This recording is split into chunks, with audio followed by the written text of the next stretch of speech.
Kwa nini mazingatio mwishoni mwa mwaka? Kuna mambo chukua tahadhari kwa ajili ya usalama wako, na kuna mambo itabidi ufanye ili kusudi uweze kufungulia milango.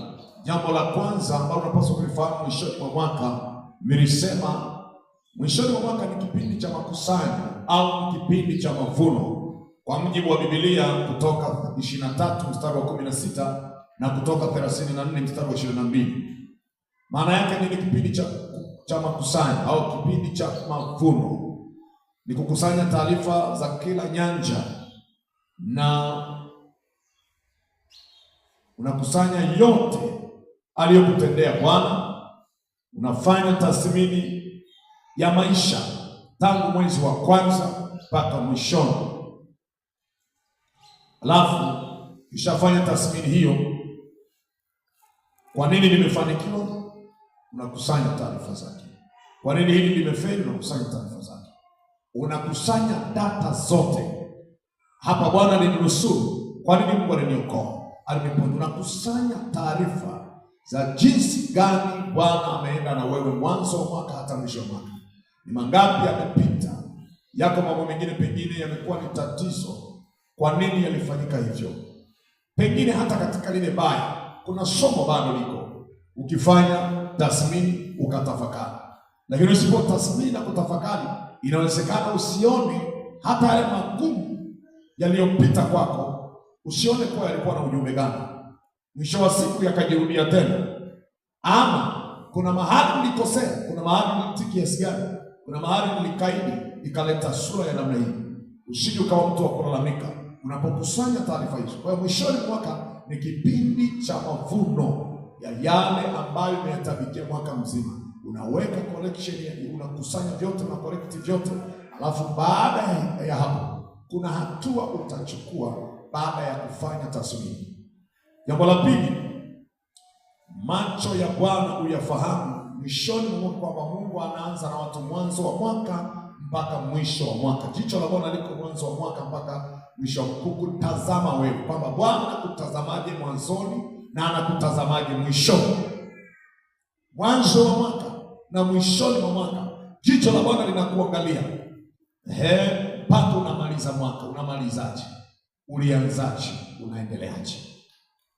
Kwa mujibu wa Biblia, Torati 11 mstari wa 12. Mungu anakuchunguza, Mungu anakuangalia, Mungu anakutazama. Unakamilishaje mwaka? Mungu anawatunza watu wake. Anaiangalia nyumba yako, anaangalia malango yako. Uaminifu wako ukoje? Utii wako ni utii kiasi gani? Kwa hiyo ufahamu tu kwamba Bwana jicho lake linanimulika tangu mwanzo mpaka mwisho. Nilianza pengine kwa sura fulani, nikafika mahali nikaona namna fulani, lakini ninamaliza. Jicho la Bwana linanimulika. Ukiona hivyo itakusaidia namna ya kumaliza. Jambo la tatu ni kipindi cha kuachilia. Mwishoni mwa mwaka ni kipindi cha maachilio. Yeremia 34 mstari wa 14 na ile Torati 31:10 ni kipindi cha msamaha. Mwishoni mwa mwaka ni kipindi cha maachilio, kuachilia deni, na kama ni kuachilia deni, kusamehe. Lakini pia ni kipindi maana cha kuomba toba na msamaha ili Bwana kusamehe. Jua la mwaka lisichwe na uchungu wako moyoni. Jua la mwaka, kuna jua la siku, kuna jua la wiki, kuna jua la mwezi. Jua la mwaka lisizame na hasira zako hizo, lisizame na uchungu wako. Mwishoni mwa mwaka achilia, samehe, usivuke na kinyongo, usivuke na hali hiyo ya chuki, ya uchungu. Samehe, usivuke na namna hiyo. Bwana Yesu asifiwe sana. Kwa kipindi cha mwisho wa mwaka ni kipindi cha maachilio. Samehe, wala haina shida. Inawezekana kutokusamehe kwako kumezuia baraka nyingi, lakini samehe, ufungue ukurasa mpya unapoenda kuanza mwaka. Jambo la 4 ni kipindi cha kuondoa mawazo machafu yasiyofaa. Haleluya.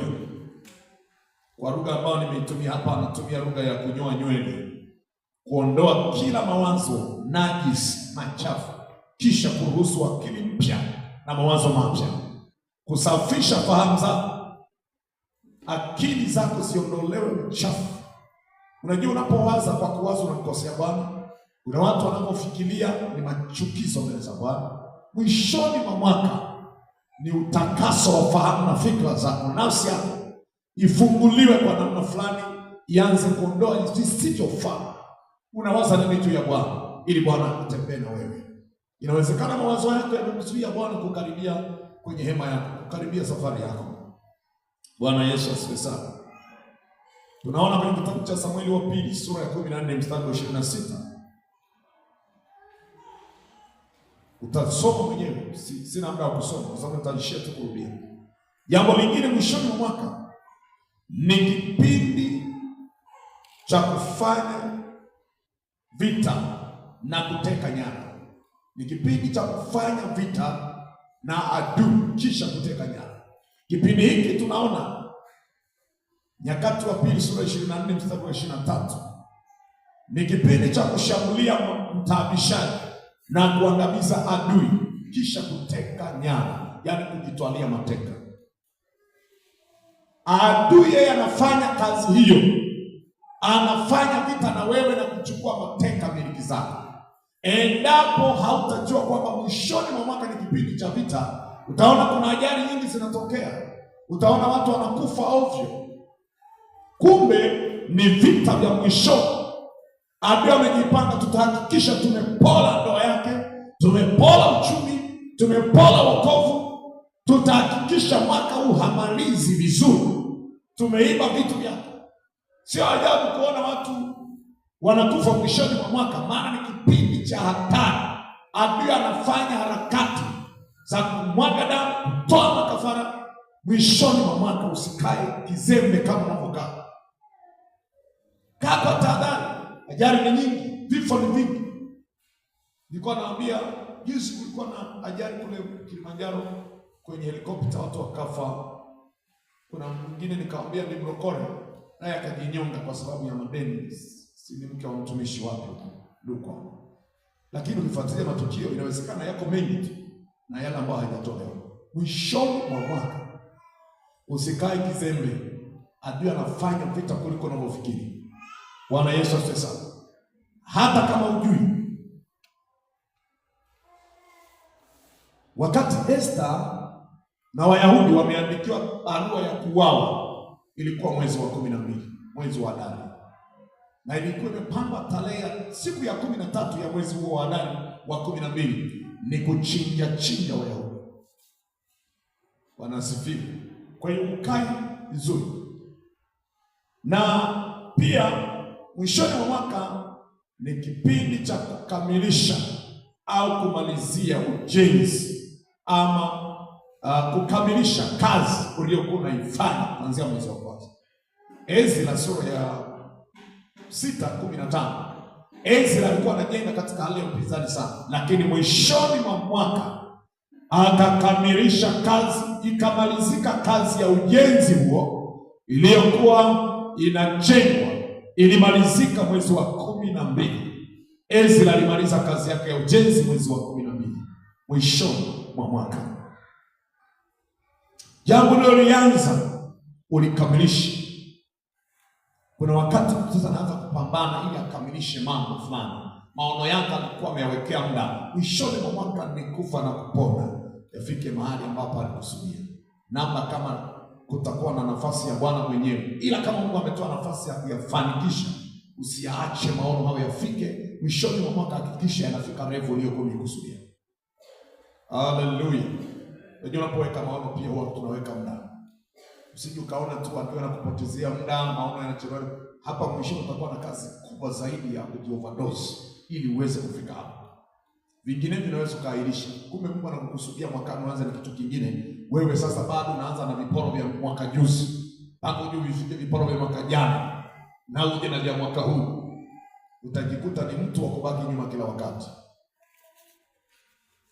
Unapaswa kuwa makini, you have to be punctual, ili kusudi uweze kufika na kufikisha maono yako. Wengi unajikuta tu anakwepo tu. Siku zinakwenda, anakula mandazi. Fedha inaingia, ana maono yake, anabadilisha tu. Leo leteni kilo 2 za nyama ya aina hii, nyama ya namna hii. leo tukaange mbuzi, letena chips mayai, leo tunakula hapa nyumbani. Kuna maono yako umeyaweka na umemshirikisha Mungu. Lazima ujifunge mkanda, uyafanikishe. Kama unaona siku zinasogea za mwaka zinakuishia, zinapungua, kaza. Mwenye maono hujizuia, pasipo maono mtu hawezi kujizuia. Mwenye maono yake anajizuia baadhi ya vitu, isipokuwa vitu vya lazima anafanya. Kuna wakati hata soda hanywi, atakunywa baadaye mpaka maliza, kuna kazi anafanya. Kuna wakati hata safari anazipunguza. Kuna wakati hata sherehe hahudhurii. Kuna wakati hata kwenda kumsalimia mjomba na shangazi inaishia kwenye simu. Kuna wakati mtu haweki hata bando. Kuna jambo anataka likamilike, lakini wewe una shida na bando, maono yamelala hapo hapo. Mwishoni mwa mwaka ni kukamilisha malengo. Bwana Yesu asifiwe. Lakini mwishoni mwa mwaka ni kipindi cha maombi ya kuepushwa na hatari. Ni kipindi cha maombi ya nguvu, kuepushwa na hatari iliyopangwa na adui yako. Kumshirikisha Mungu kwa uchungu kuhusu vita ama shambulio lililokusudiwa na adui yako. Esta sura ya 4 mstari wa kwanza. Maombi, tunamwona Esta na Wayahudi akina Mordekai wanaomba maombi ya kuepushwa na hatari iliyopangwa mwishoni mwa mwaka. Kipindi hiki cha kuomba ni kuomba maombi seriously. Hata kama ulikuwa unaomba kizembe mwanzoni, sasa mwishoni unakaza kuomba kwa bidii zaidi ya mwanzo. Esta waliomba kwa uchungu mno, na walipoomba Mungu alitokea. Na ndio kipindi ambacho ni kipindi cha kuinuliwa ukichukua hatua sahihi mwishoni mwa mwaka. Mordekai anainuliwa kuwa waziri mkuu, lakini wakati huo adui yake Hamani anachinjwa, anauawa. Ndio msimu ule ule wa kuinuliwa, ndio msimu ule ule wa kuangamia ukikaa vibaya. Maana adui hapendi kuona unainuliwa, atakazana unyongwe kabla ya kutangazwa kuwa umekalia kiti fulani. Kwa hiyo ni kipindi ambacho unapaswa kuomba sana. Na ndio maana nakushangaa sana kuacha kuhudhuria semina zinazokuhusu kwa usalama wako. Ni mbinu za adui. Anajua hapa mwishoni hii ndio mwanzo kugombania, sijashona nguo mpya. Huyu mwanaume sasa hajanunua kuku siku ya sikukuu. Baki tunagombania hayo, wakati shetani anachinja watu, anafelisha hatima, anaua maono, anaharibu mipango. Wewe unahangaika na mandazi. Sijui mandazi nimekuwa nikiataja haraka kwa nini. Bwana asifiwe sana. Inawezekana mmegombana kwa sababu ya hakuna mandazi nyumbani, hakuna nguo mpya. Hizo sio ajenda kwa mtu aliyeokoka. Hata kama ukitokeza na nguo zako za mwaka juzi kwenye siku hiyo, kwa nani na hoji? Ina hasara gani kwako? Aliyevaa nguo mpya huko anashambuliwa na shetani, na wewe ambaye haukuvaa nguo mpya lakini Bwana anatembea na wewe na adui hajapata nafasi ya kushambulia. Kuna rosi, nani ana hasara? Unajua nguo mpya haimtishi shetani hata kidogo. Yaani nguo mpya haimuogopeshi shetani hata siku hii. Sura yako ya ndani ivikwe uwezo mpya, nguvu ya Mungu. Haleluya. Ni kipindi cha kusimama imara sana hiki cha mwisho. Lakini pia ni kipindi cha kuangamiza watesi pamoja na kuchukua mateka. Ni kipindi cha kuangamiza watabishaji na kuchukua mateka. Ndio maana hapo mwishoni sihitaji kuvuka na vita ya mwaka jana. Bwana, sihitaji kuvuka na Hamani kwenda pale ng'ambo. Sivuki na Farao pale ng'ambo. Nataka nimwache Farao huko. Ndio kipindi cha mtu kuwa serious kupambana, asivuke na kwazo, asivuke na shida ng'ambo ya pili. Anang'ang'ana na Bwana, Bwana utende muujiza. Yatosha kuwepo hapa kwenye changamoto hii. Vita hii yatosha. Nisihitaji kuvuka nayo. Na Mungu ni mwaminifu sana, atakayeweka userious Mungu atamsaidia. Ndio maana kina Esther iligeuka, ni kipindi cha kubadili kipindi cha huzuni kuwa kipindi cha furaha. Mwishoni mwa mwaka ni kipindi cha kubadilisha nyakati zilizokusudiwa, badala ya huzuni ikawa furaha. Kitabu cha Nyakati cha Esther sura ya 9 mstari ule wa 21 na 22 ulibadilika wakati ukawa ni wakati wa kupeana zawadi na pongezi mwishoni mwa mwaka. Wakati ilikuwa imepamba siku ya kuchinjwa Wayahudi, ikageuka kuwa siku badala ya huzuni, ikawa ni siku ya karamu na shangwe na furaha na kupeana zawadi, kupongezana kwa ushindi. Kwa hiyo mwishoni mwaka ni kipindi cha kupongezana kwa ushindi kwa walioshinda. Lakini usipoangalia adui watapongezana wao pa kukuangamiza wewe, itakuwa ni huzuni kwao. Kibadilishe kipindi cha mwisho kisiwe cha huzuni. Nilisema kwamba ukimaliza mwaka vizuri, umefungua mlango wa kuanza mwaka vizuri na safari yako itakuwa njema. Ukifeli kumaliza vizuri, umefeli kuanza vizuri, wakati kuanza vizuri ni msingi bora wa mafanikio yako ya mwaka ujao. Sasa ukifeli, inawezekana changamoto ulionayo ni matokeo ya kufeli kuwa na mwanzo mzuri ambao ulitokana na kufeli kumaliza vizuri 24. Sasa ili kutengeneza mwanzo mzuri, maliza vizuri, utamwona Bwana. Haleluya, Bwana asifiwe. Ni muhimu sana kumaliza vizuri. Lakini jambo la mwisho, alafu tuendelee na siku ya leo. Mwishoni mwa mwaka ni kipindi cha kutoa fungu la 10 lote. Utaandika Kumbukumbu la Torati 14:28. Maliza, toa fungu la 10 lote, marimbuko yote, nadhiri zote, ahadi zote, kila ambacho ni fungu la Bwana. Ametumia neno kwamba toa fungu la 10 lote. Hebu soma mstari, alafu ndio tutapata gia ya kuendelea mbele. Torati 14:28.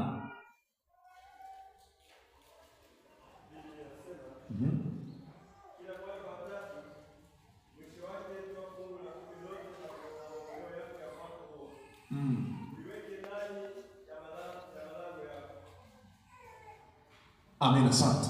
Toa fungu la 10. Fungu la 10 ni mali ya Bwana, ni miliki ya Bwana. Ndio maana alikuwa analalamika mnanibia. Nini maana yake?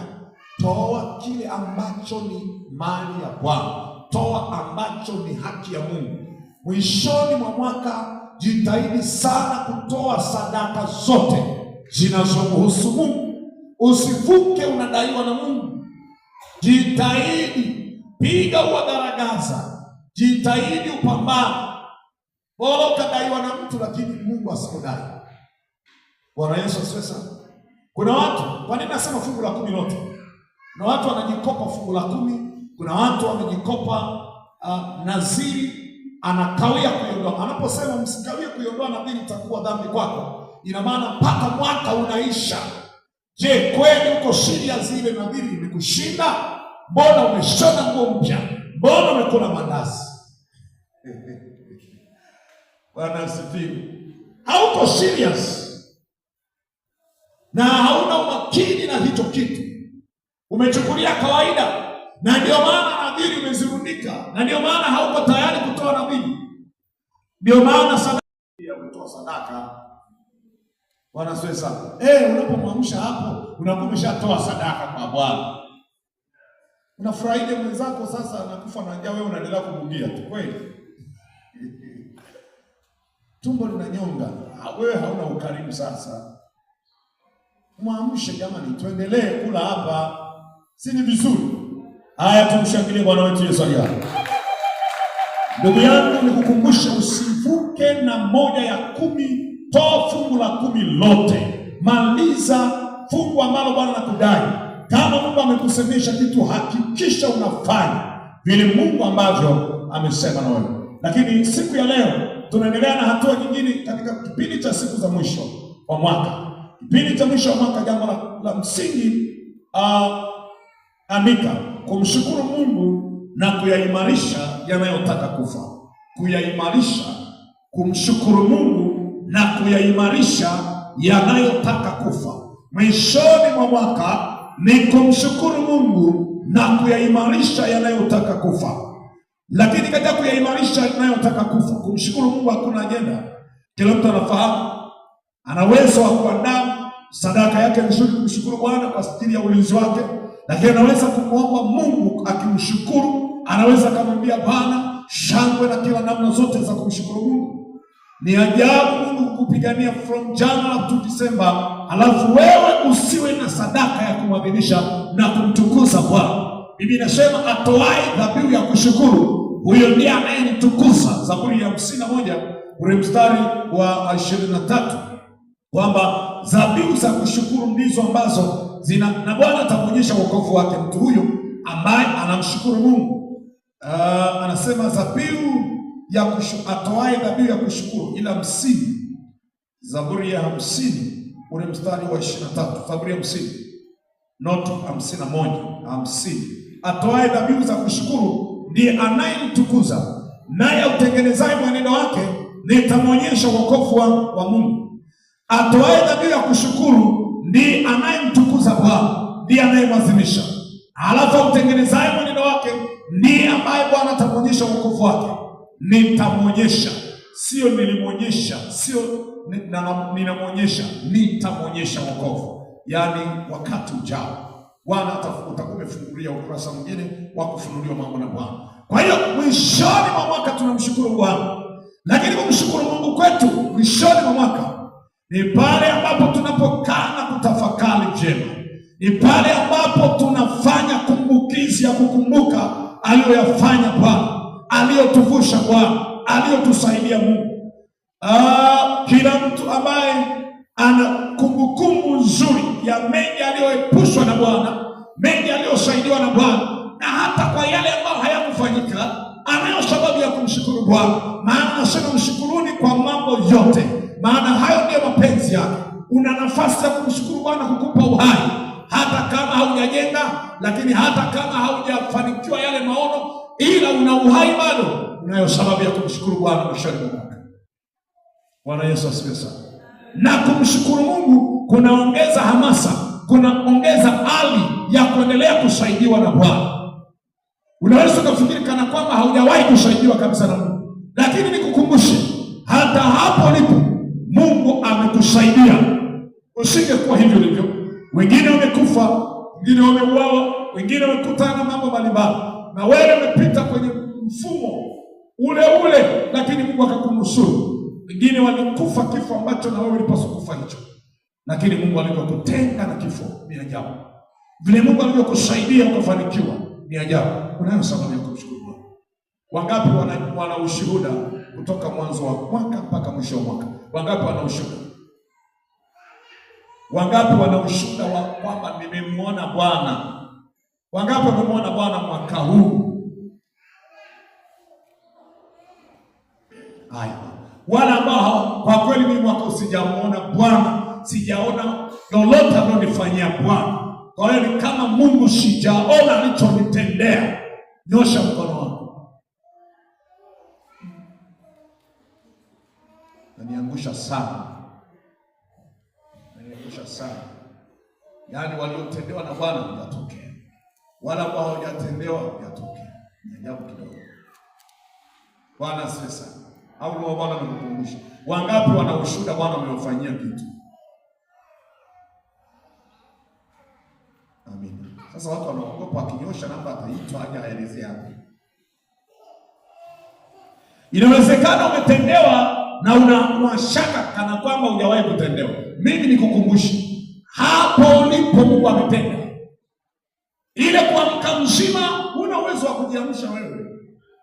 Huna uwezo wa kumove kutoka sehemu moja kwenda sehemu nyingine bila mkono wa Mungu. Bwana amekulinda na mengi. Bwana amekuepusha. Umepanda chombo cha usafiri, lakini unasikia kuna taarifa wengine walipanda chombo cha usafiri kama ulivyopanda na walikufa. Wengine walipanda baiskeli, walipanda bodaboda, walipanda gari, lakini hawakufika walikokuwa wanakwenda. Lakini wewe ulifika ukaenda na kurudi. Waliugua malaria ile wakafariki. Bwana Yesu asifiwe. Wakati sisi tunasherehekea Christmas, unapigia simu, naambiwa mdogo wako, mtoto wako mdogo amelazwa na mtoto amelazwa, wote wanaharisha. Bahati mbaya mtoto amekufa. Jana nilikuwa msibani. Bahati mbaya mtoto amekufa, mama bado amelazwa. Wakati watu wanakanda mandazi, wewe huko unakata moto. ni kumshukuru Mungu kwa ulinzi na utetezi. Yako mengi ambayo ulikuwa uyaoni wewe, ambayo adui alikuwa anayapanga kukushambulia, kukuzuru, kukukatilia mbali, lakini Mungu amesimama na wewe. Umeingia duarani na kutoka ukiwa salama. Umeenda kwenye trencha ukagonga ukatoka salama. Kuna wengine walienda kwenye trencha na hawakurudi. Wengine walienda hapo hawakutoka kwenye duara. Bwana Yesu asifiwe sana. Haleluya. Ni muhimu kujua. Kama huwezi kujua na kutambua yale ambayo Mungu anakufanyia, basi ni ngumu sana wewe kufahamu Mungu anatenda kazi kwa namna gani. Usipojua mema uliyofanywa na Bwana, utajua nini? Utabaki kujua mabaya tu unayofanywa na shetani. Na kwa sababu kishindo cha mema kinaonekana hakisikiki sana, ila kishindo cha mabaya kina mtikisiko, kina mwanga mkubwa, kina mshindo mkubwa. Kishindo cha mabaya huwa kinakuwa ni kikubwa kuliko kishindo cha mema. Na ndio maana unabaki unaona kana kwamba Mungu hajatenda chochote kwako. Maana kishindo cha mema hakisikiki sana, speech yake kidogo. Lakini inawezekana kishindo cha mabaya ndio kimekuja. Mwaka huu amenitenda hili. Mwaka huu nimepita kwenye haya, nimepitia magumu. Maisha ya mwaka huu yamekuwa machungu. Kumbe katika uchungu huo bado kuna Mungu. Yangekuwa machungu zaidi, yangekuwa magumu zaidi, yangekuwa na shida zaidi. Lakini maadamu Mungu amekubakizia uhai, umshukuru Bwana. Piga Yesu makofi na gelegele. Kama Mungu amekubakizia uhai, hata kama hajatenda hilo ulilotamani, lakini Bwana anaandaa, anakamilisha mambo, utaliona linatokea. Kwa lazima tumshukuru Mungu. Kumshukuru Mungu ni jambo la msingi sana kwa watu wa shukrani. Bwana Yesu asifiwe sana. Mithali ile Nyakati 16, Nyakati wa kwanza 16 mstari wa 6 na ule wa 34. Mshukuruni Bwana kwa kuwa ni mwema, kwa maana fadhili zake ni za milele. Amekufadhili hata sasa. Mshukuru Mungu kwa mema mengi aliyotenda. Sasa itoshe, jitahidi kuandaa sadaka ya kumshukuru Bwana mwishoni mwa mwaka. Mshukuru Mungu kwa sababu kama una uelewa wa kutosha Mungu amenitoa wapi, amenifikisha hapa leo, unayo sababu ya kumshukuru Mungu sana sana. Bwana Yesu asifiwe. Wangapi watamshukuru Mungu mwishoni mwa mwaka? Umepambana upate angalau ujipongeze kuvuka mwaka, ujipongeze kwa kushona gauni la shilingi 30,000 na viatu vyake na kola yake. Lakini Bwana asifiwe sana. Haleluya. Yaani wewe unaandaa kujishukuru mwenyewe kwa kuvuka mwaka ule mandazi na pilau na wali, lakini umesahau kumshukuru yeye aliyekusaidia. Kumshukuru yeye, unaanza kujishukuru mwenyewe kwa kuwezeshwa kuvuka. Wakati aliyekuvusha ndio aliyepaswa uanze kumshukuru yeye hapo, halafu uanze kujikumbuka na wewe sasa kwamba Bwana nakushukuru sana. Ninayo haja ya kujipongeza. Haleluya. Wangapi wananielewa vizuri? Ninafikiri ninaongea na watu wenye akili timamu. Kila mtu hatakosa sadaka ya kumshukuru Mungu mwishoni mwa mwaka. Haleluya. Kwa hiyo siku ya Kristo ya mwaka mpya itakuwa ni siku maalum ya kumshukuru Mungu. Itakuwa ni siku maalum ya kumshukuru Mungu. Watachinja, watamwaga, wataenda mpaka na makaburini, watamwaga na mchuzi. Wewe unamwaga wapi? Wewe una nafasi moja tu ya kumshukuru Mungu. Jihadharini msitoe sadaka zenu kila mahali paona. Alipopataua Bwana kuliweka jina lako. Utakwenda madhabahuni pa Bwana ukiwa na sadaka yako ya shukrani. Mimi wanaona kama ni ajabu tena nyingine kwamba mwanzo wa mwaka mpaka mwisho wa mwaka siku ya kumshukuru Mungu. Naahidi nitatoa shukrani shilingi 5,000 baada ya mwezi mmoja. Yaani mwaka mzima, alafu nakuja kusema ninaahidi nitamtolea Bwana sadaka yangu ya shukrani baada ya miezi 6. Yaani huyu Mungu yeye ni wa mkopo tu, wa mkopo. Lakini Bwana yeye ni wa kupigwa tu. Yeye ni wa kupigwa hard, promise asikate. Na kuna wengine ana promise, kuna mtu mwingine nilimshangaza. Lakini yeye hakuelewa pia kama ni kifungo mojawapo. Kila mwezi mwishoni mwa mwaka, siku ya mwaka mpya, namshukuru Mungu nimeongeza miaka, lakini nitamshukuru Mungu nitatoa mbuzi. Mpaka mwaka unaisha hajaitoa mbuzi. Ukifika tena, namshukuru Bwana ameniwezesha nimaliza mwaka, familia yangu itatoa mbuzi. Bahati nzuri mimi niko pale pale.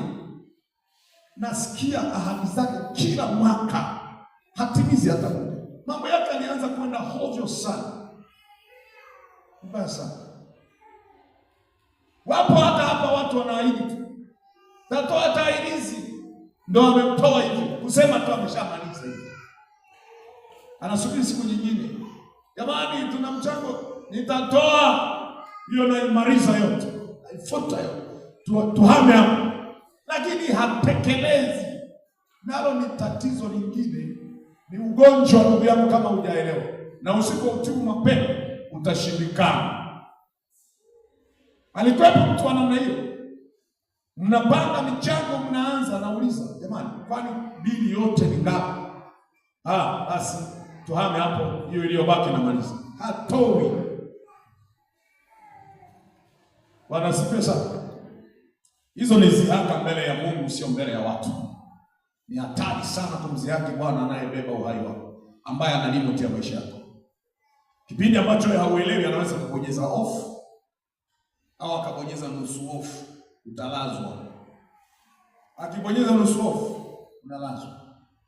Akiamua kumalizia kabisa ikawa full off, unalala. Kuma umebonyeza karobo tu, ukavunjika mguu. Karobo tu. Amebonyeza tu kwa mbali.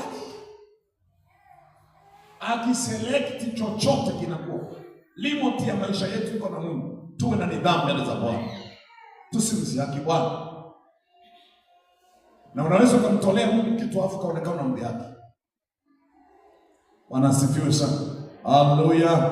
Kuna wakati unaweza kumtolea Bwana ili ukaonekana mambo yake Bwana. Kulingana na jinsi alivyokujalia. Kila mtu atende kama alivyokusudia. Sio kwa lazima, lakini kama ni ipo mtu anakubaliwa kwa kile alicho nacho, sio asichokuwa nacho. Kwa kadri ya jinsi Mungu anavyokubariki, mtumikie. Kwa kadri Mungu anavyokubariki, tenda kwake. Hatuwezi kulingana. Jambo la msingi sana la kumshukuru Mungu. Jambo la pili sasa, kuyaimarisha yanayotaka kufa. Kuyaimarisha yanayotaka kufa, hauwezi kufikia hapo mpaka umefanya tathmini kwanza. Kuyaimarisha yanayotaka kufa. Kwenye kuyaimarisha yanayotaka kufa, ni lazima uanze na hatua ya kwanza ya kuyatambua yanayotaka kufa kwenye maisha yako. Lakini utayatambuaje? Lazima kujipima mwenyewe kwenye mzani wa kiroho. Unajipima kwenye mzani wa kiroho na kujijaribu. Ili uweze kuyaimarisha yanayotaka kufa, ni mpaka uyagundue, uyafahamu. Utayafahamu uanze kujipima, uyagundue kwanza kwa kujiweka kwenye mzani. Jipime kwenye mzani wa kiroho. Je, utii wako ni unautii kiasi gani? Wewe ni mwaminifu kiasi gani? Unapojipima unaweza kujibaini. Jijaribu na ujidhibitishe. Kwa hiyo ili kuweza kuyashughulikia ama kuyaimarisha yanayotaka kufa, jambo la kwanza ni kuyabaini. Na ili kubaini, lazima kupima, lazima kuchunguza, lazima kufanya utafiti, lazima kuyapima mambo. Tuangalie kitabu cha Korintho wa pili sura ya 13 mstari wa 5. Mtu mmoja anaweza kunisomea. Wakati huyo anasoma,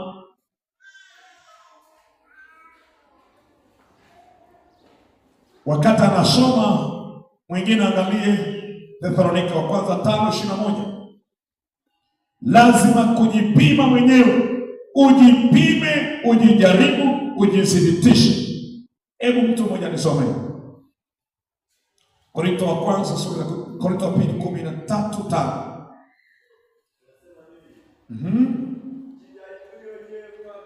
jijaribuni wenyewe kwamba rudia, mmekuwa katika imani, jithibitisheni wenyewe, au hamjijui yu ndani yenu. Sasa mmoja tu, isipokuwa mmetengwa, mmekataliwa. Yesu yuko ndani. Jijaribuni kwamba mnayo imani, ndio. Jithibitisheni. Je, mmo ndani? Yesu yuko ndani yako. Lazima mtu mwenye akili timamu mwishoni mwa mwaka lazima jipime, anaendeleaje? Kwa sababu usipojipima unaendeleaje, huwezi kuibadili hatua yako ya kesho, kwa sababu mabadiliko yako ya kuendelea mbele na ya kurudi nyuma na ya kudumaa. Na ili ubaini kama ni ya kudumaa, umedumaa ama unaendelea kwenda mbele au unaendelea kuporomoka, lazima uwe umepita kwenye mzani.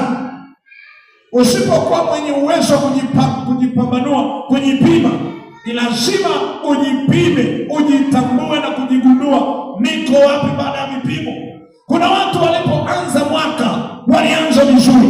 Ukijipima imani yako leo, unaendelea kiimani, kiwokovu, unaendelea kihuduma, ama huduma imedumaa. Kama ni mtu wa kufanya tathmini, mtu wa kujipima, atayabaini mema. Kama nilivyosema, una uwezo wa kumshukuru Mungu baada ya kufanya tathmini, ya kugundua mangapi amefanya na hata yale ambayo hajayafanya, lakini bado Mungu amekupa uhai. Inamaanisha kwamba bado anakupenda, anahitaji kufanya marekebisho, amekupa tena muda wa kufanya mabadiliko. Muda aliyokupa wa kufanya change upo bado, ndio maana amekuacha. Walioondoka wengine walikuwa na sifa kama za kwako, lakini aliamua kuondoa. Lakini wewe umekubakiza. Lazima mtu afanye utafiti wa kina, aweze kujijaribu na kujipima. Je, yuko sawa? Bado ni mwaminifu? Bado ni mtii? Anaongezeka kiroho au amekufa kiroho? Umekuwa mtii kiasi gani juu ya sauti ya Bwana? Umekuwa mkaidi kiasi gani? Umekuwa mwaminifu kiasi gani? Umekuwa mkosefu wa nidhamu mbele za Bwana kiasi gani? Umekuwa mwenye nidhamu na adabu mbele za Bwana kiasi gani? Umekuwa na kauli gani mbele za Mungu? Umekuwa na kauli za kumpendeza Bwana au za kumchukiza Bwana? Umekuwa na matendo gani katika mwaka huu? Lazima ujijaribu. Mwenendo wako unamfahamu? Matendo yako yanampendeza Bwana au amekuvumilia tu? Bwana asifiwe. Haleluya. Lazima kujipima kiroho, kujipima kijamii. Unahusianaje na watu wanaokuzunguka? Kujipima kiuchumi. Kama kwenye uchumi utaona kuna mambo yanataka kufa, utayaimarisha. Lakini kiafya, afya yako ikoje? Imepita kwenye misukosuko, nini kilipelekea? Yamkini mazingira yangu ya kutokuwa na uelewa, ama wakati mwingine ni uvamizi wa adui juu ya afya yangu. Maana nimekuwa kwenye changamoto ya kiafya. Pengine ni uzembe wa kwangu, maana kuna kesi zingine za kawaida za mtu binafsi, kwamba pengine mimi ndio mazingira yangu yanapelekea kwa kwenye magonjwa. Sijali usafi, sizingatii namna na kanuni taratibu za kula, sizingatii lishe, ndio maana najikuta niko hapo. Au kuna uvamizi wa adui, kuna nguvu za giza juu ya afya yangu. Au ni kutokuwa na ufahamu, maana chakula cha nafsi ni maarifa, lakini chakula cha mwili ni lishe. Chakula cha kiroho ni maombi na neno la Bwana na utumishi pia mbele za Bwana. Kwa hiyo ukigundua kwamba nimejipima eneo la afya, imekuwa afya mgogoro kwa sababu ya tabia zangu. Kuna mtu mmoja alikuwa na tabia zake tu zinamleta mahali, unaweza kusema ni shetani, kumbe hata hamna. Yeye akiwa majarubani au mbugani, maji yale yanayotiririka, wanavuna samaki, anainama tu anachota, anakunywa. Utakuwa ukiugua tumbo utasema shetani. Hayo maji yamepita na mizoga mingapi huko? Utasema shetani. Jijaribu mwenyewe uone, kuna mahali mwenyewe umejiweka. Kuna mahali sababu ni wewe. Ukifanya tathmini ubaini tatizo hili lipo kwa sababu gani. Bwana Yesu asifiwe sana. Haleluya. Lakini pia lazima ujipime eneo la kihuduma. Huduma inapanda ama inaporomoka, na ni kwa nini? Ubaini sababu. Lakini pia kitabia unaendeleaje? Maana usipojipima kitabia, unaweza kujikuta uko mahali pengine unavyoenenda ukoje. Ndio maana mimi nasema zijaribuni kila roho, muone kama zimetoka kwa Bwana. Wewe unaona kiroho kuna namna ya ushawishi wa adui, unaona kuna vitu yanakusukuma kuyatekeleza, lakini yanakinzana na neno la Bwana. Zijaribu zile roho, je, ni roho kutoka kwa Bwana? Bwana hili linakemewa kila wakati katika hali ya kiroho, na mimi nashangaa na nalo, ama ni roho nyingine inaniendesha. Lazima uwe mtu wa kujipima, wa kujaribu mambo, hasa eneo la kiroho. Lazima ujaribu kuangalia hiyo roho inayokuendesha kwenye tabia hiyo ni roho ya Mungu au ni roho ya Shetani, inayokutia uzito juu ya mambo ya Bwana, inayokuzuia kutekeleza ulivyokuwa unatembea. Ile spidi uliyokuwa nayo leo, hauna tena bidii na juhudi ya kutimiza maagizo ya Bwana. Je, ni roho gani hiyo? Galatia sura ile ya 5. Galatia sura ya 5 mstari ule wa 7, wa 8 na wa 9. Biblia inazungumza maneno ya kwamba mlikuwa mnapiga mbio vizuri. Nani aliyewashawishi? Kushawishi huko hakutokana na yale yaliyotaniwa, bali kunatokana na adui. Mlikuwa mnapiga mbio vizuri. Ni nani aliyewazuia msitii kweli? Kushawishi huku hakukutoka kwake yeye anayewaita ninyi. Chachu kidogo chochote lazima. Inawezekana kashangaa tu kuna ushawishi wa kutekeleza jambo fulani, lakini ushawishi umetokana na nini? Ni roho gani iliyokushawishi? Ni roho gani inayokushawishi kukimbia mji wako, kuvunja ndoa, inayokufanya uhame?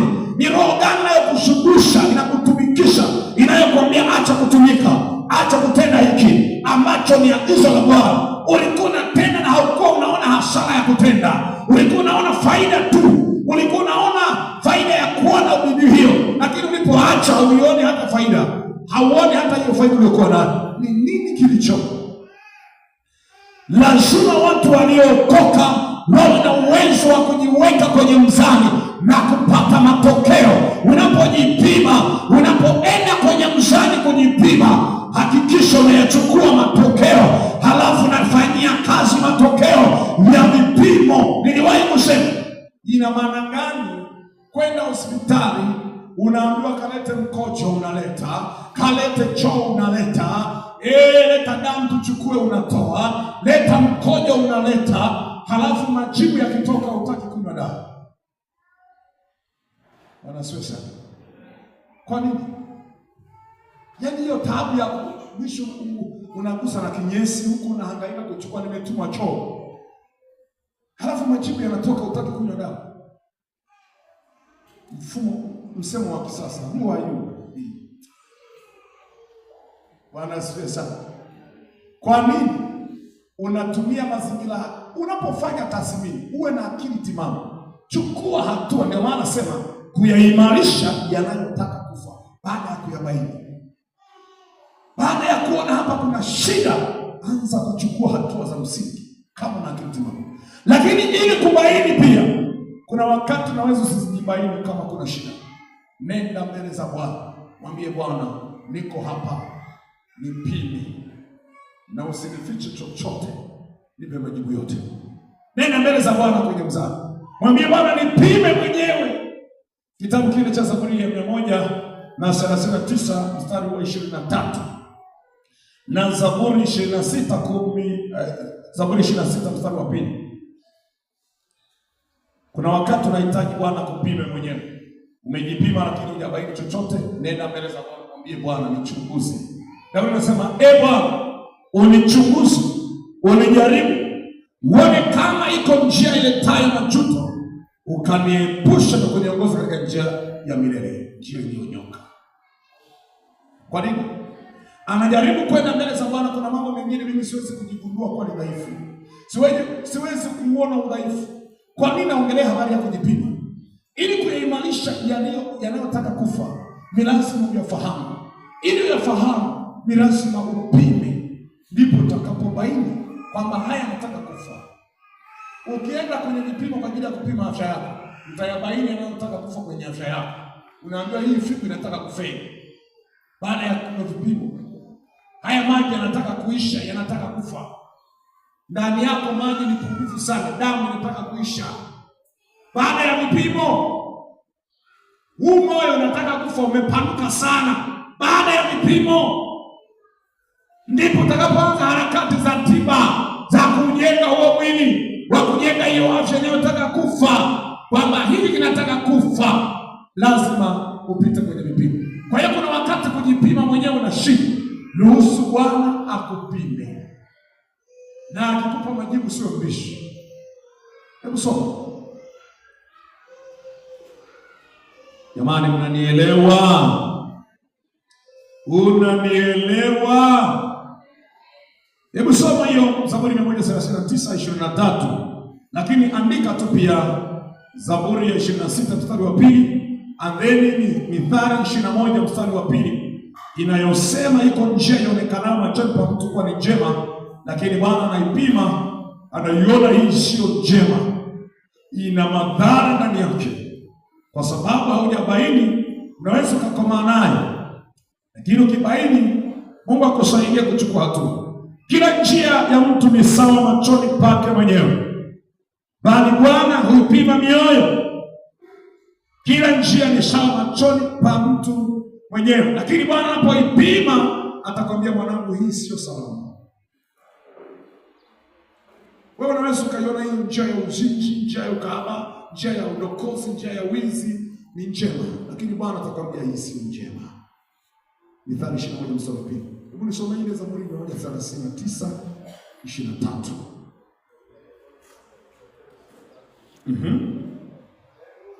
Ndio.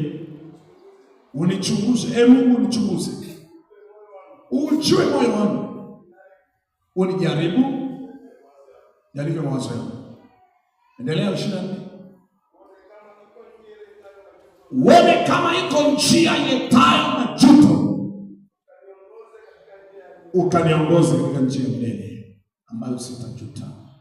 Ni Daudi ameenda mbele za Bwana kwamba mimi nikijaribu kujipeleleza, kutafakari, sioni shida, lakini nakuja kwako unikague, halafu nipe majibu na ukaniongoze wapi niende. Maana baada ya vipimo, majibu kutolewa, utapewa ushauri, utapewa mapendekezo ya mtafiti. Atakwambia ukitumia dawa hii itakusaidia, ukifanya hiki utasaidika. Ni kweli kabisa, mwanadamu anaweza kujaribu kujipima na asijibaini, lakini ukienda mbele za Bwana kwa maombi, Bwana nichunguze, kwa nini napita hapa? Kwa nini niko hivi? Kwa nini hili jambo limekuwa hivi? Mungu atasema sababu ni 1, 2, 3, na ukishughulika nayo utakumaliza kesi. Bwana Yesu asifiwe. Haleluya. Unajua, anayefanya utafiti huwa akimaliza anaweka pendekezo. Anayetoa tafsiri ya mafumbo huwa anatoa pendekezo. Hata Danieli alipomaliza kutafsiri ndoto ya mfalme, alitoa ushauri wake, akasema pendekezo langu, ushauri wangu, ukaache uovu, ukahurumie watu. Lakini mfalme akasema, basi wewe niambie tu habari hiyo, lakini hayo usijali, yasikupe wasiwasi, najua cha kufanya. Akabaki hivyo, yakatimia mabaya yaliyokusudiwa. Inalipewa ushauri wa kuyazuia mabaya. Angeweza kuyaimarisha na utaka kufa, akazuia umauti, akazuia kifo, lakini yeye hakujali, akapooza. Na mimi nataka nikwambie, ukishapima mwishoni mwa mwaka ukabaini kuna mambo yanataka kufa, uwe mtu makini wa kuchukua hatua zilizostahili ambazo Bwana atazipendekeza kwako kwa ajili ya usalama. Haleluya. Yaani daktari amekupima, ameona kuna mambo yanataka kufa kwenye afya yako. Acha kunywa pombe ukiweza. Ukitaka kupona, usitumie pombe, usitumie sukari nyingi, usifanye hiki. Alafu wewe ni kama umekuchochea, ukitoka kule unaangiza kileti la bia. Sitakufa. Hakuna chochote kilichofanyika. Utafiti umefanyika. Kuna mzee mmoja aliambia usinywe pombe, usivute sigara, usiguse bangi. Anatoka tu kula, anaagiza leta unga huko, anapona huyo. Mimi kwa kweli siwezi kuendelea kutoa hela zangu, mtu anajiharibu mwenyewe, itakuwa ni ngumu kidogo. Bwana Yesu, hata kama ni nani, yaani amepimwa, amezuiwa asitumie pombe na sigara, anatoka tu hospitali, mnamfikisha ametumia gharama kubwa, alafu anafika tu anaagiza, alafu anatumia nafasi ya ukali. Si ni mimi unakufa wewe, niache nileteni mimi hapa. Wewe si unauma? Nimesema kwa kweli, akilikuwa mimi simpeleki tena. Bwana Yesu, ukimpa mtu mapendekezo, ukampa mtu ushauri, akikataa ushauri wako, jiuzuru. Bwana Yesu, haleluya. Ukimpa mtu ushauri unaouona unatija kulingana na hali halisi iliyo, akakinzana nao, lakini tatizo likaendelea pale pale, lakini tiba wewe umempa na amekataa, usiwe na mbadala nyingine, baki na msimamo wa ushauri wako. Maana kama umeuhakiki ule ushauri, ile dawa ndio inayoponya, asikuhamishe mtu kwenye ile dawa ambayo Mungu amekudhibitisha ndio tiba yake. Na nielewa upendwa, utahudumia pombe wewe, mtu anapewa dawa za kutoa ugonjwa, lakini anakunywa tena dawa za kuongeza ugonjwa. Wewe unampa dawa ya kupona, anaongeza tena dawa ya kuugua, analeta dawa ya madhara. Unamtapisha, unampa maziwa, akinywa maziwa ili sumu iondoke, anaagiza tena sumu nyingine, anakunywa. Unampa maziwa, anaagiza sumu. Inawezekana lita za sumu zikawa nyingi kuliko hata lita za dawa. Mtatoboa. Hata kama umesomea, utasema hii imeshindikana. Bwana Yesu asifiwe. Unajua, nikukumbushe, Mungu anatupenda wote na hapendi kuona tunaangamia. Na ndio maana tuko hapa leo, tarehe ya leo. Angeweza kukuacha tukaangamia mwaka kesho, lakini una extra time ya kutengeneza mambo yako yanayotaka kufa. Kitabu cha Luka 13 mstari wa 6 na wa 9.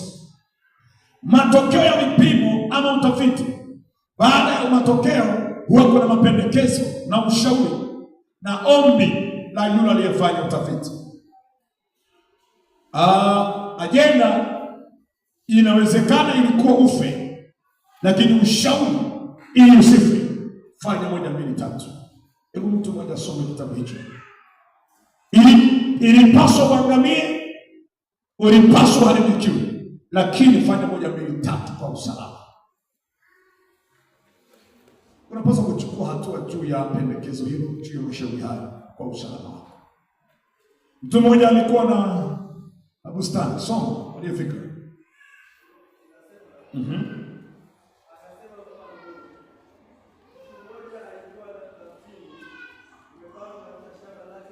Alikuwa na mtini umepandwa katika shamba lake, akaenda akatafuta matunda juu yake, asione. Akamwambia mtunza shamba, miaka mingi nimevumilia, nimekuwa nikija kutazama, lakini sijavuna chochote. Nimekuwa nikitafuta matunda yaliyozaliwa. Huyu mtu hajaokoka, habadiliki, hazai matunda. Kila nikija nakuta vile vile, namshauri, lakini nakuta vile vile, namshauri, naweka pendekezo vile vile. Ukate. Mbona hata hali zinaharibu?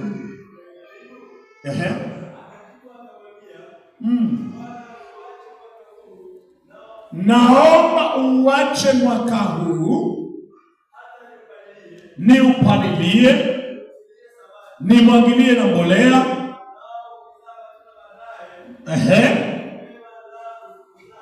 Ndio.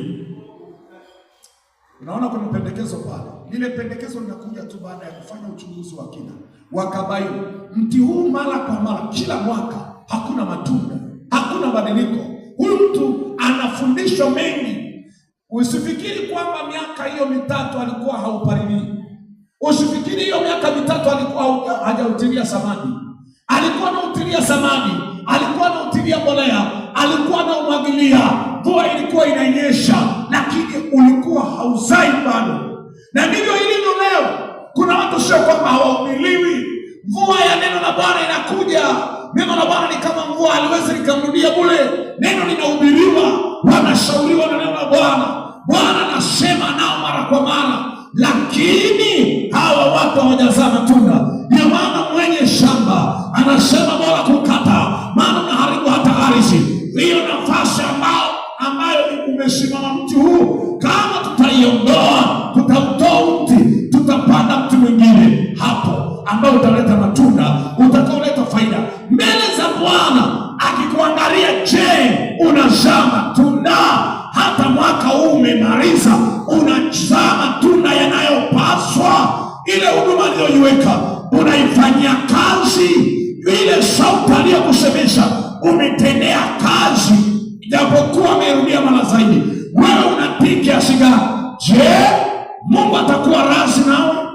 Kama hujapiga hesabu, unaweza ukaendelea kurelax mahali pa hatari, lakini anayepiga hesabu, laiti kama ungejua ya kwamba umepewa muda wa kutengeneza matunda, wa kuzaa matunda, na gharama zikatolewa, ikaongezwa na bili ya kumwagilia mbolea na samadi.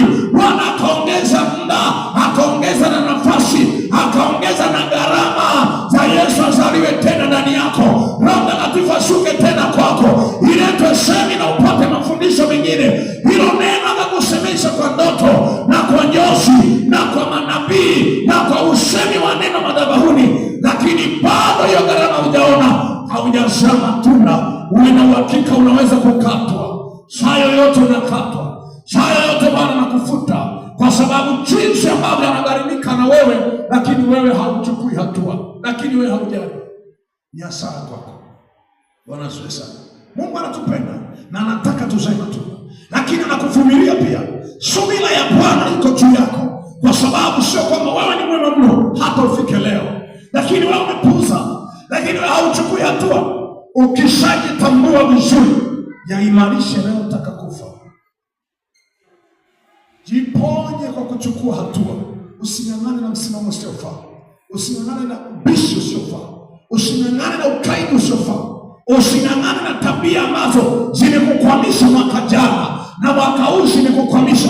Bwana anakupa extra time ya kufanya change, ili kusudi mwakani atembee na wewe kwa viwango vingine. Ile huduma iliyoko ndani mwako amekupa tena muda wa mwaka 2025 ili aone unatendea kazi ile karama, lakini umeikalia.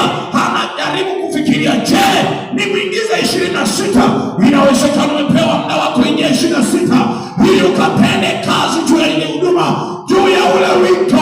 Lakini ndugu yangu, usipokuwa na akili ya kuchukua hatua, una hali mbaya mbele ya safari. Mungu hata kuvumilia miaka yote. Kuna wakati atasema inatosha.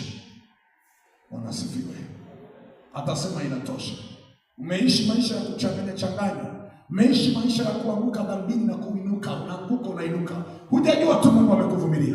Bwana, wengine walianguka na wakuinuka. Wengine walidondoka, walianguka dhambini na wakafa baada ya siku chache. Nina ushuhuda wa mtu mmoja alikuwa mashuhuri mahali fulani. Alianguka dhambini.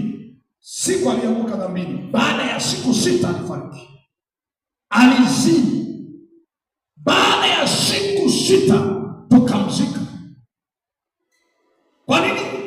Bwana ana uwezo wa kumwangamiza mtu ambaye anatenda dhambi, maana mshahara ni automatic. Mshahara wa dhambi mauti. Wewe umefanya dhambi, Bwana anakuvumilia, ukafikiri una akili sana. Unajua kumshawishi Bwana mpaka akakusamehe. Unafikiri ni juhudi zako. Mungu humrehemu amrehemie, lakini ana uwezo wa kumwangamiza atakaye kumwangamiza. Unaweza, sio kila anayeomba toba ndio anamrehemu. Humrehemu amrehemie. Hata aliyeomba sala ya toba anaweza akaangamizwa tu. Umeomba na akakuangamiza. Bwana Yesu asifiwe. Haleluya. Mwambie jirani yako, umepewa muda kidogo sana wa kumwagiliwa mbolea na kupaliliwa. Lakini usipozaa matunda, basi Bwana atakuchoka. Bwana Yesu asifiwe. Haleluya. Baada ya kubaini hivyo, jambo lingine ambalo unapaswa kufanya, namna ya kushughulikia anayotaka kufa. Angalia visababishi vinavyosababisha kufa hayo mambo, halafu dili na vile visababishi vya kifo. Angalia mambo yanayotaka kufa yanapelekewa na kitu gani kufa. Nini kinayahatarishia usalama? Kwa sababu unaona tu yanataka kufa, yanataka kufa. Nini sababisho la kifo? Check reason behind. Kinachosababisha haya yatake kufa ni nini? Tumegundua huu mti unataka kukatwa kwa sababu ya uzai matunda. Kinachopelekea usizae matunda, unajua anachohisi mtumishi wa ile bustani. Anahisi kwa sababu lishe nzuri ya huu mmea haijatosha kuupalilia na kuwekea samani. Ndio anajua kabisa kwamba pengine afya yake ndio inasababisha usizae. Ngoja ni utengenezee lishe ya kutosha. Shida ni kukosekana lishe. Wacha ni ulishe ili uzae. Maana hauzai kwa sababu ya upungufu wa lishe. Wewe umejua unataka kukata mti kwa sababu gani? Sababu hauna matunda. Nini inayopelekea usiwe na matunda? Kukosekana lishe. Ndio maana dawa aliyoanza kufanya ni kupalilia na lishe samani. Sasa sijui wewe yale yanayotaka kufa umegundua nini kinapelekea. Bwana asifiwe. Yanayotaka kufa, kuna vikwazo unavyopaswa viondoe. Kuna viini hatarishi, visababishi vya udhaifu. Fanya matengenezo kwa kulenga kule ambako kunatokea shida. Wengi wanaona tu mambo yanataka kufa na wanaimarishaje. Kumbe kuna vitu inabidi uviondoe. Tabia inaweza ikawa ndio inayohatarisha mambo yako yafe. Kiuchumi ufeli, kiafya ufeli, kihuduma ufeli, kimaono ufeli, tabia yako. Sasa nikisema shughulikia na vinavyopelekea mambo kufa, badili tabia zako. Badili mwenendo wako, badili usemi wako. Badili tabia ulionayo ndio inakukosti, inayopelekea mpaka uingie hatihati ya kuangamizwa, hatihati ya kufutwa, kutokutii kwako. Tabia ya ubishi ulionayo, tabia ya kukosa uaminifu ulionayo, tabia ya kiburi ulionayo, tabia ya kutokutii ulionayo, tabia ya kutokunyenyekea, tabia isiyofaa, tabia ya uzembe ibada, tabia ya kutokutekeleza maagizo ya Bwana, ukaidi ulionao, upuuzi ulionao, kutokujali uko nako, maneno yako yasiyofaa yanasababisha vitu kufa vya kiroho ndani. Kuna vitu vya msingi huo vinakufa unapobadilika tabia. Tabia inaweza kusababisha vitu fulani viwe hai au vife. Mwenendo ulionao, tabia ulionao. Unajua mwenendo, tabia ya mtu ni pamoja na namna ya anavyozungumza, anavyoenenda, anavyotenda, anavyoitika maagizo ya Bwana, anavyotekeleza neno la Bwana. Utabaini na akili ana tabia njema. Biblia inasema mazungumzo mabaya uharibu tabia njema. Korintho 15:33. Mazungumzo mabaya uharibu tabia njema. Tabia yako, mazungumzo yanaharibu vitu kwako. Tabia inahusiana pia na mazungumzo. Utaona jinsi ambavyo heri mtu asiyekwenda katika shauri sio haki, wala kuketi barazani pa wenye mizaha. Ile Zaburi 1:3. Utaona jinsi ambavyo sasa anafananishwa na mtu aliyepanda kando ya vijito vya maji, uzao matunda kwa majira yake. Lakini light akiacha akaendelea kukaa kwenye baraza la watu wenye mizaha, ghafla ule mti hauzai matunda kwa wakati. Kumbe kilichopelekea tabia mbovu. Atafananishwa na mti uliopandwa kando kando ya vijito vya maji, uzao matunda kwa majira yake. Hata wakati wa uchache wa mvua, ule mtu anaendelea kuzaa matunda hata wakati wa hali. Ni kwa sababu tu ya tabia zake. Hashirikiani, hakai barazani pa wenye mizaha, hashirikiani na matendo yasiyofaa, na ndiyo maana ule mtu unazaa matunda. Lakini unaweza kushangaa kuna mtu hauzai matunda kwa sababu tabia zake za kukaa barazani pa wenye mizaa. Unakoswa lishe, unaharibikiwa tabia kwa njia ya maneno ya kinywa chako, masengenyo unayofanya, ulaghai unaofanya, uongo unaofanya, dhuluma unazofanya, uzinzi unaofanya, matukio unayoyafanya ya tabia mbaya. Bwana Yesu asifiwe. Haleluya. Tabia yako inaweza ikakufanya ukaua vitu ndani ya maisha yako. Eti kuna nini limedondokea kwako? Kuna wakati tabia vyako vidogo vidogo vimeua vitu. Kuna mambo yanataka kufa kabisa. Kuna siri mbaya uliyoitunza moyoni mwako. Unaweza ukawa na siri ndani ya maisha yako. Tabia ulionayo, siri ulizonazo zinaua mambo ndani ya maisha yako. Lakini ukiwa wazi, unapoimba moyo wangu wazi, niko hapa, niguse Bwana. Moyo wangu wazi, niko hapa, niguse Bwana. Moyo wangu wazi.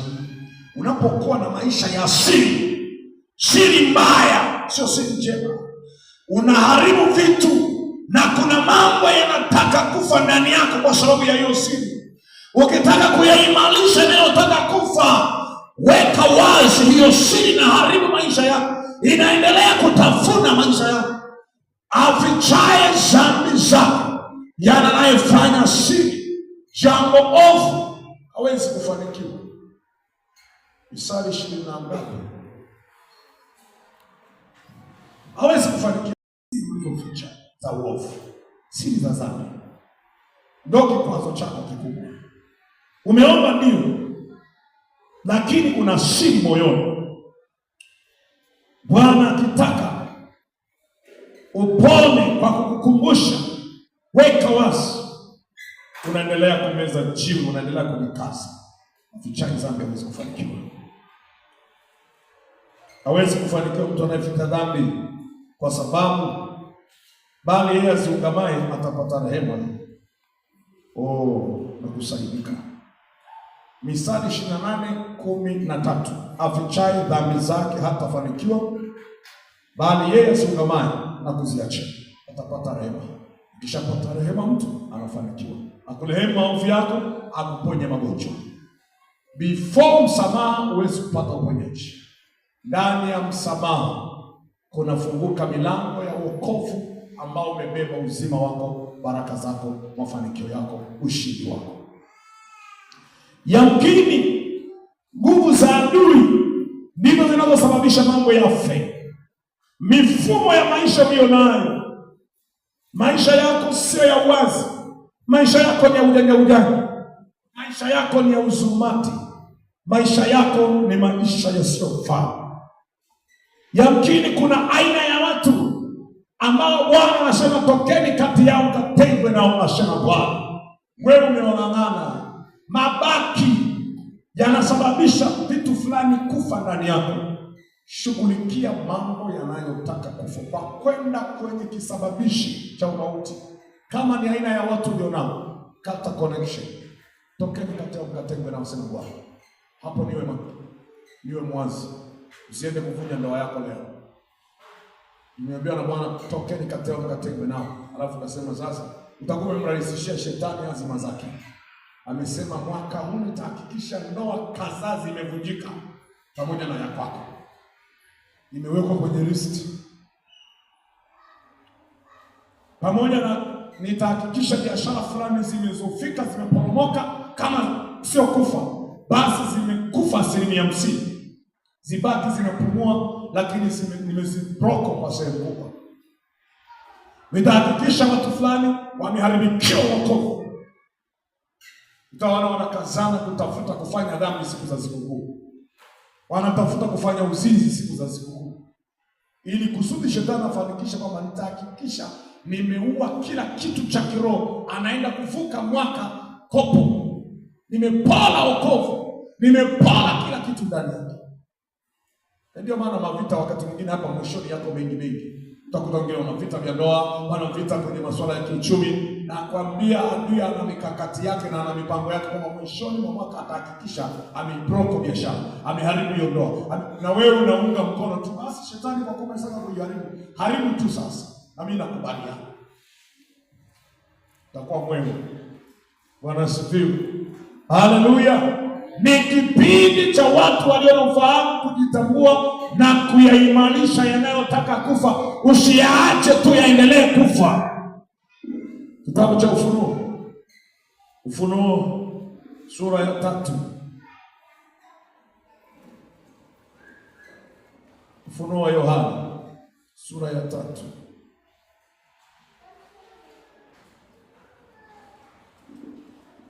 Wewe unaweza kufurahia kuharibika kwa biashara, kuharibika kwa vitu, kuharibika kwa mahusiano yaliyokuwepo. Kumbe ni adui wakati mwingine ndiye alikuwa anafanya kuyaharibu. Ikiwa ni Bwana anaharibu, una uhakika gani na una udhibitisho upi? Do you have any confirming data kudhibitisha kwamba huyu ni Bwana? Kumbe ni adui anataka kuharibia vitu vyako. Sura ya 3 mstari wa 2. Naam. Mambo yaliyosalia yanayotaka kufa, matendo yako yametimilika mbele za Mungu wako.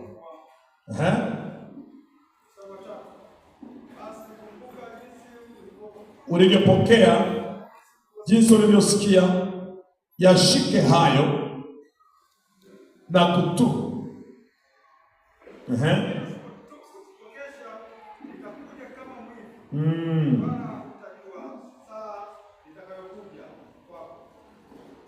Amina, asante. Komea hapo. Kuyaimanisha yanayotaka kufa. Kuna wakati utalazimika kufanya matengenezo kwa sababu yanataka kufa, kwa sababu ya mlango fulani, kwa sababu ya dhambi fulani. Dhambi ndio inayoyaharibu. Kuna namna unapaswa kutengeneza, kugeuka kimatendo, kugeuka kimaneno. Hebu tumalize kitabu cha Ufunuo 2:18. Rudi nyuma kidogo. Ufunuo 2:18 hadi 23.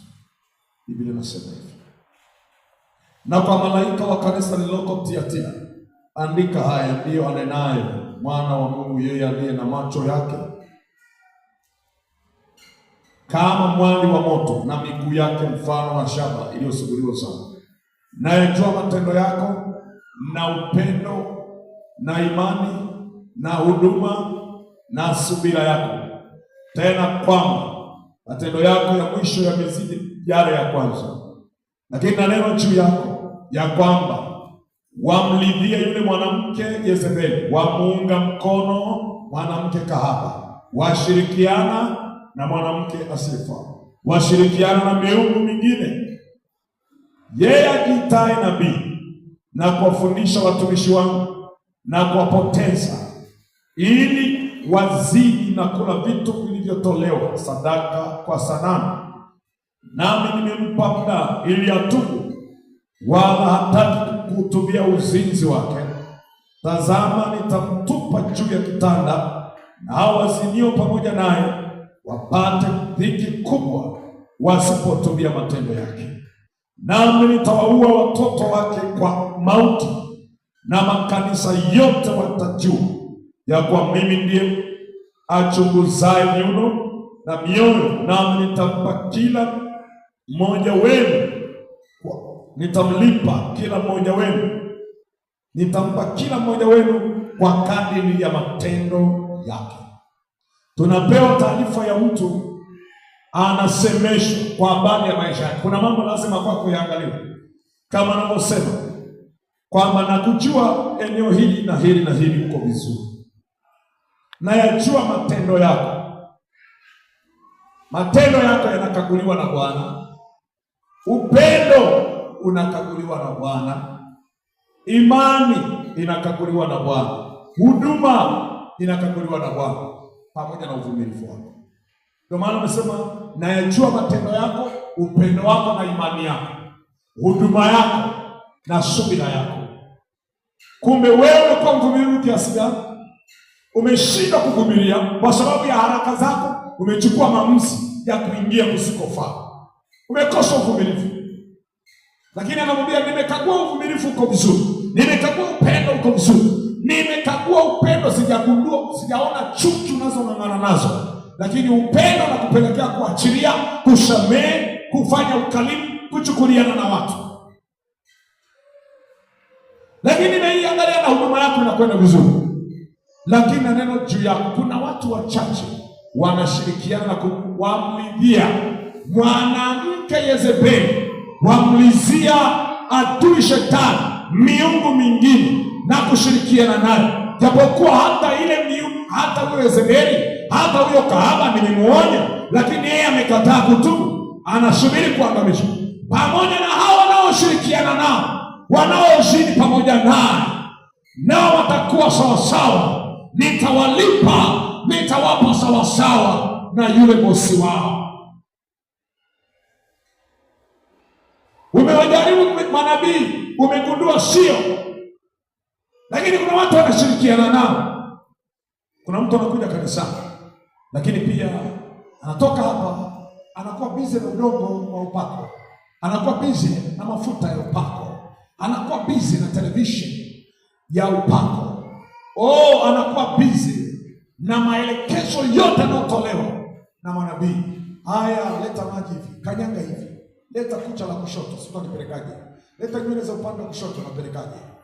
Hao wanaokwambia maji ya upako, mafuta ya upako, ndio hao wameagiza watu wapeleke nywele za upako, wapeleke udongo, wapeleke kucha la upako.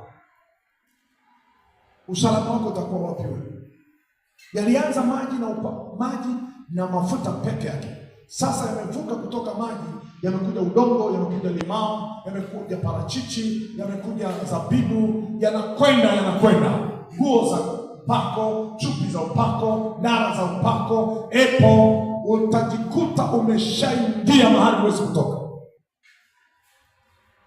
Unashirikiana nao. Kuna mambo yanakufa kwenye maisha. Uhusiano wako na Mungu unauhatarisha.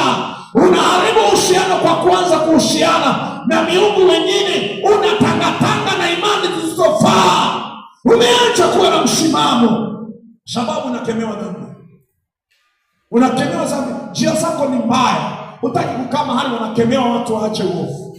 Kama hapa, hutaki kusikia unakemewa madhambi unayoyafanya, unahama kanisa.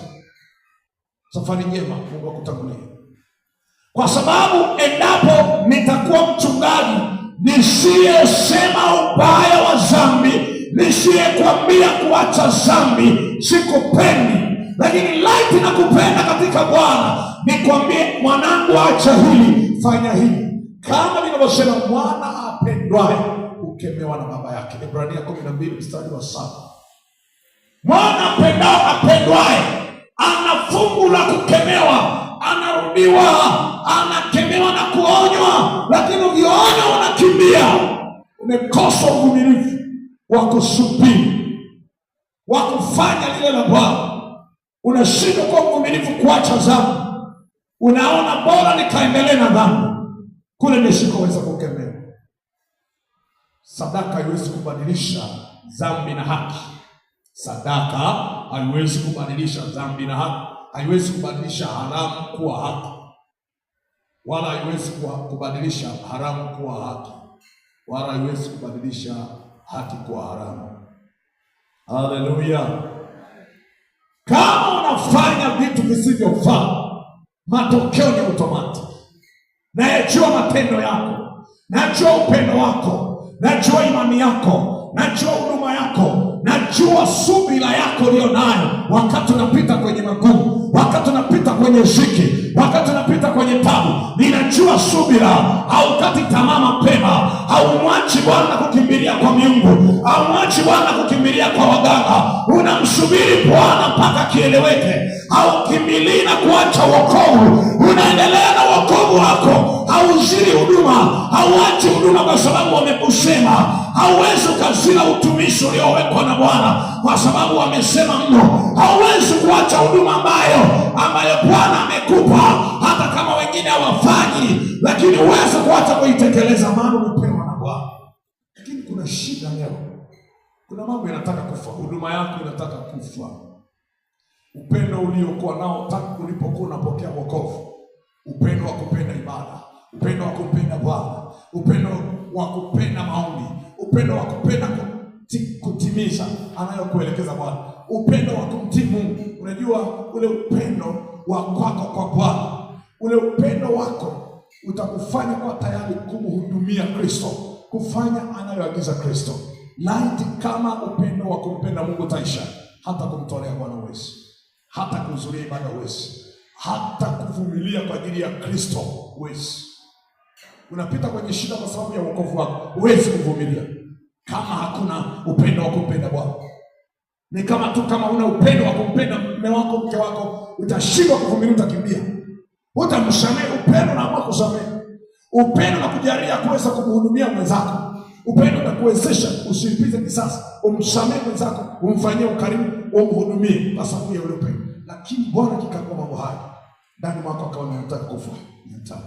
Somo letu ni kumshukuru Bwana na kuyaimarisha yanayotaka kufa.